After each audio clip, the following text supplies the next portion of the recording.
শুভেচ্ছা নেবেন, আপনাদের স্বাগত জানাচ্ছি আমার এই ইউটিউব চ্যানেলে কথা শোনার জন্য।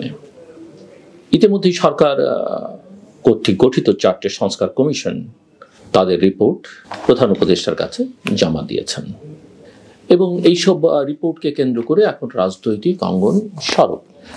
প্রশ্ন যে এগুলো কতটা গ্রহণযোগ্য হবে। ইতিমধ্যেই প্রধান উপদেষ্টা প্রফেসর ডক্টর মোহাম্মদ ইউনূস বলেছেন যে এই সংস্কার প্রতিবেদন হবে নতুন বাংলাদেশের সনদ। নতুন বাংলাদেশ শব্দটা শুনলেই এখন আর আমার খুব একটা ভালো মনে হয় না। আমার মনে হয় অনেকেরই মনে হয় না। এই নতুন বাংলাদেশ, নতুন স্বাধীনতা,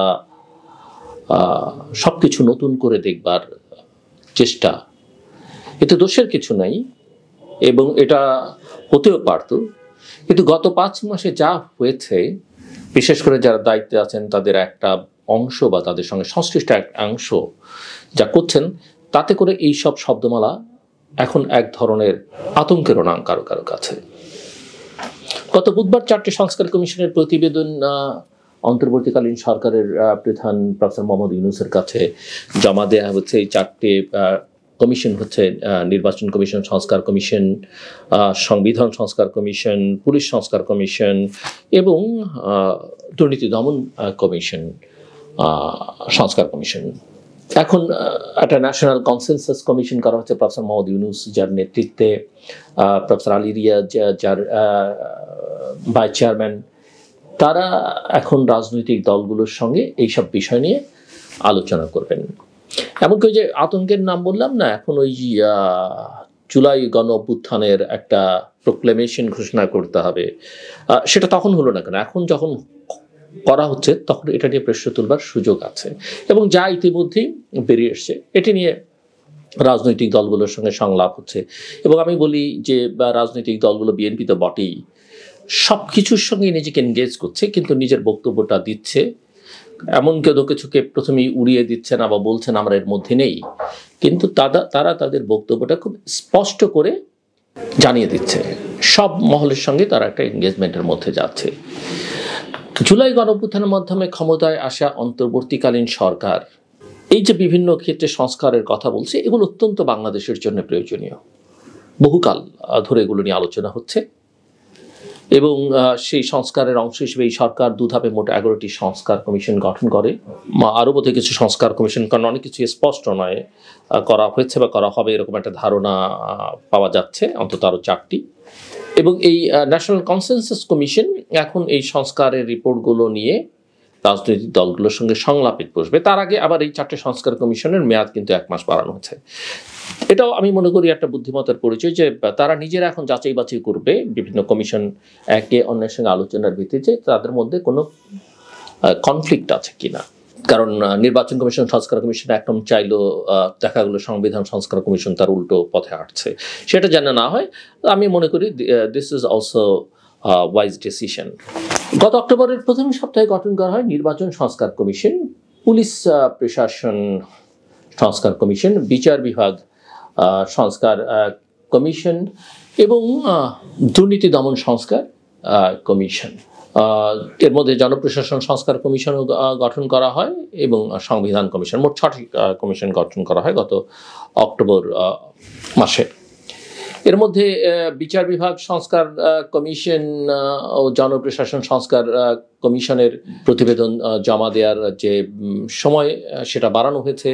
বাকি 4টি কমিশনের প্রতিবেদন জমা দেওয়া হয়েছে এবং সরকারের পক্ষ থেকে আগেই বলা হয়েছিল যে সংস্কার কমিশনগুলোর প্রতিবেদন পাওয়ার পর প্রস্তাবগুলো নিয়ে তারা রাজনৈতিক দলগুলোর সঙ্গে আলোচনা করবে। এখানে বলে রাখা ভালো, যেমন সংবিধান সংস্কার কমিশনের অনেক বিষয় কিন্তু অনেক রাজনৈতিক দল আগেই অ্যাগ্রি করেছে, তাদের প্রস্তাবনার মধ্যে আছে। চলতি মাসে বা আগামী মাসে এই আলোচনা শুরু হবে এবং আলোচনার মধ্যে দিয়ে যেসব প্রস্তাব ঐক্যমত তৈরি হবে সেগুলো বাস্তবায়ন করা হবে। প্রস্তাবগুলো কবে কোন প্রক্রিয়ায় বাস্তবায়ন করা হবে তার একটি রূপরেখা আসতে পারে দলগুলোর সঙ্গে সরকারের আলোচনার প্রেক্ষিতে। কিন্তু মাথায় রাখতে হবে যে ইতোমধ্যেই বাংলাদেশ জাতীয়তাবাদী দল কিন্তু জুলাই আগস্টের মধ্যে নির্বাচন সম্ভব, এই কথা তারা বলে ফেলেছে। তেমন ধরেন অনেক রকমের প্রস্তাব আছে। কি ধরনের প্রস্তাব? সংবিধান সংস্কার কমিশন অনেক প্রস্তাব দিয়েছে এবং তারা স্টেক হোল্ডারদের সঙ্গে আলোচনা করেছে, রাজনৈতিক দলগুলো তাদের মতামত দিচ্ছে, সেগুলোকে তারা গ্রহণ করছে। তারা বাংলাদেশের নাম পরিবর্তন করবার কথা বলেছে, যে বেশ কিছু বিষয় তারা বাদ দিয়েছে, নতুন বেশ কিছু বিষয় যুক্ত করেছে, যেমন সাম্য, মানবিক মর্যাদা, যেগুলো আমাদের সামাজিক সুবিচার, যেগুলো আমাদের প্রোক্লেমেশন অফ ইন্ডিপেন্ডেন্সের মধ্যে ছিল, গণতন্ত্রের সঙ্গে তারা বহুত্ববাদ যুক্ত করেছে, জাতীয়তাবাদ, ধর্মনিরপেক্ষতা, সমাজতন্ত্র, এগুলো তারা বাদ দিয়েছে। দ্বিকক্ষ বিশিষ্ট আইনসভার কথা বলেছে, তার মধ্যে প্রপোর্শনাল রিপ্রেজেন্টেশনের একটা বিধানও তারা সংযুক্ত করেছে, সংসদের মেয়াদকে 4 বছর করে দিচ্ছে। তারা নারী আসনে, সংরক্ষিত আসনে সরাসরি নির্বাচনের কথা বলেছে, নিম্নকক্ষে 10% আসনে তরুণদের প্রতিনিধিত্বের কথা তারা বলেছে, এবং 21 বছর বয়স হলেই সংসদের জন্য নির্বাচন করতে পারবেন, আগে যেটা 25, সেরকম একটা প্রস্তাব রেখেছে। এবং অর্থ বিল ছাড়া নিম্নকক্ষের সদস্যরা দলের বিপক্ষে ভোট দেওয়ার পূর্ণ ক্ষমতা থাকবে, নারী আসন সরাসরি ভোটের কথা তো আমি বললাম, এগুলো তাদের প্রস্তাবনা। আবার ধরা যাক দুর্নীতি দমন কমিশন, সংস্কার কমিশন, তারা প্রস্তাব করেছে যে এর একটা সাংবিধানিক মর্যাদা এই কমিশনটির দরকার, এবং কালো টাকা সাদা করার রাষ্ট্রীয় চর্চা বন্ধ করবার একটা প্রস্তাব তারা দিয়েছেন। নির্বাচন সংস্কার কমিশন বলছে যে ট্রাইব্যুনালে সাজা হলে প্রার্থিতা নয়, দলের পদ রাখা যাবে না যদি কারো সাজা হয় নির্বাচন সংক্রান্ত বিষয়ে। পুলিশ সংস্কার কমিশন বলছে বিশেষায়িত তদন্ত দল করতে হবে, জিজ্ঞাসাবাদ হবে থানায় কাজ ঘেরা কক্ষে। এই যে রিমান্ডে নিয়ে জিজ্ঞাসাবাদ হয়, হাইকোর্টের নির্দেশনাও কিন্তু পুলিশ মানেনি। এখন এই সংস্কার কমিশন আরও ভালোভাবে বলছে যে থানায় কাজ ঘেরা কক্ষে, অর্থাৎ প্রকাশ্যে মানুষ যেন দেখতে পায় কি হচ্ছে রিমান্ডে, কোনো টর্চার হচ্ছে কিনা। এরকম অসংখ্য প্রস্তাব এই 4টি কমিশন দিয়েছে, এবং এখন তারা নিজেদের মধ্যে আন্তঃসংস্কার কমিশনগুলোর মধ্যে আলোচনার মধ্য দিয়ে আরেকটা জায়গায় যাবে, তারপরে ন্যাশনাল কনসেনসাস কমিশন রাজনৈতিক দলগুলোর সঙ্গে আলোচনা করবে, তারপরে একটা ঐকমত্যে পৌঁছবার চেষ্টা করা হবে। কথা হচ্ছে এই প্রস্তাবগুলো কতটা গ্রহণযোগ্য হবে। অন্যদিকে রাজনৈতিক দলগুলো যার যার অবস্থান থেকে সংস্কারের প্রস্তাব দিয়ে রেখেছে। বিএনপির 31 দফা তো আছেই, এবং এই 31 দফায় তারা বিভিন্ন রাজনৈতিক দল, তাদের অ্যালাইজরা সেখানে এন্ডোর্স করেছে সেগুলো, এবং এগুলো নিয়ে তারা সারা দেশে বিভিন্ন কর্মসূচি পালন করছে।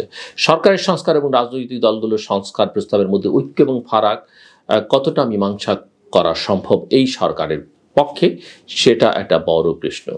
অন্যদিকে নির্বাচন ঘিরে রাজনৈতিক দলগুলোর কর্মসূচি মাঠে অচিরেই করাবে, এটা খুবই স্বাভাবিক বোঝা যাচ্ছে, এবং নির্বাচনের প্রক্রিয়াকে সংস্কার থেকে বিচ্ছিন্ন বা মুখোমুখি অবস্থানে দাঁড় করালে কোনো সংস্কারই কিন্তু সফল হবে না, তা একরকম নিশ্চিত করেই বলা যায়।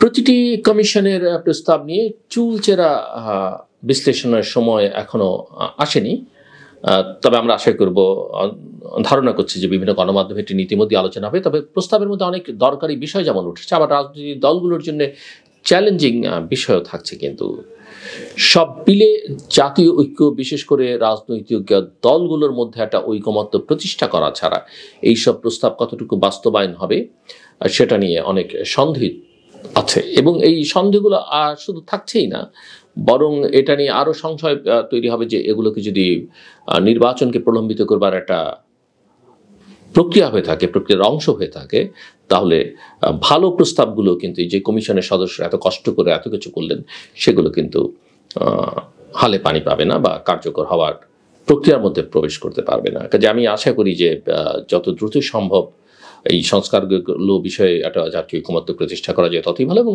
আরও দ্রুততম সময়ের মধ্যে নির্বাচনের মধ্যে যেতে পারলে বাংলাদেশের জন্য কল্যাণ। আমার কথা শুনবার জন্য অসংখ্য ধন্যবাদ। আপনাদের সবার জন্য শুভকামনা।